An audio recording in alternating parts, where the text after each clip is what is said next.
Would you give up a throne for love?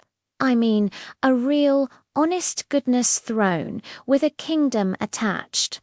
It sounds like something out of a fairy tale, doesn't it? But one man actually did it, and in doing so, he changed the course of the British monarchy forever. Let's turn the clock back to 1936. The man of the hour is King Edward VIII. He's at the pinnacle of power, the ruler of the United Kingdom and the vast British Empire. He's got it all, the looks, the charm, and the adoration of his people. He's the world's most eligible bachelor. But behind the grandeur of the palace walls, Edward's heart belonged to one person, an American socialite named Wallis Simpson. She was intelligent, witty, and completely captivated the king. But there was a major complication. Wallis was a divorcee. In fact, she was in the process of her second divorce. Now, for us today, that might not seem like a huge deal. But in the 1930s, for the British monarchy, it was a crisis.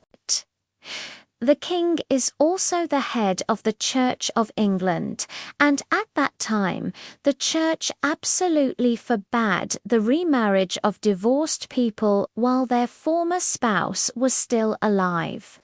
The British government, the royal family, and the church all delivered a stern ultimatum. He had to make an impossible choice: the crown, with all its history, duty, and power, or the woman he loved. Imagine that weight on your shoulders. What would you do? For Edward, the choice was clear. Love was his priority.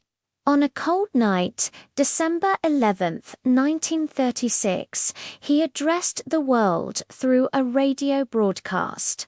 His voice, filled with emotion, reached millions as he said, "I have found it impossible to carry the heavy burden of responsibility and to discharge my duties as king as I would wish to do, without the help and support of the woman I love."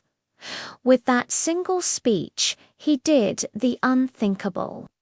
He abdicated, becoming the first monarch in British history to voluntarily give up the throne. Just like that, he was no longer King Edward VIII. He became the Duke of Windsor.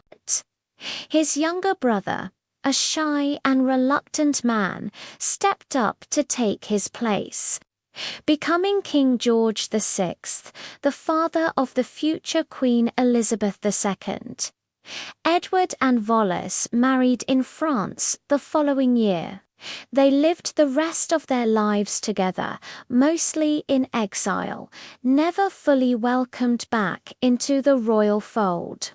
But their love story, though controversial, endured for decades, until their deaths.